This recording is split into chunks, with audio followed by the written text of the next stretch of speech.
Happy Saturday to all. இன்றைக்கி பாப்பாவுக்கு full day school, அதனால் அவளுக்கு லஞ்ச் பாக்ஸ்க்கு என்ன பேக் பண்ணணும்னு தெரியல. அவள் வந்து நூடுல்ஸ் தான் கேட்டால், நான் வேணான்னு, ஆனால் நூடுல்ஸ் தான் ஃபைனலாக பண்ணேன்.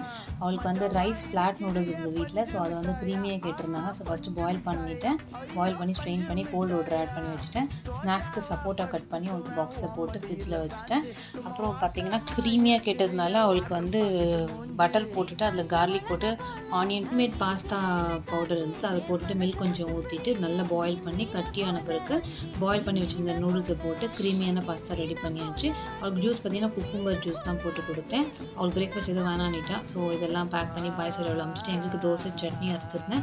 பச்சை பயிர் ஊற வச்சுருந்தேன், அதை வந்து கொஞ்சம் வச்சு சாப்பிட்டேன். கொஞ்சம் ஃப்ரூட்ஸும் வச்சு காஃபி போட்டு குடிச்சிட்டு லன்ச் ஸ்டார்ட் பண்ணியாச்சு. கோஸ் கூட்டு தான் பண்ணியிருந்தேன்.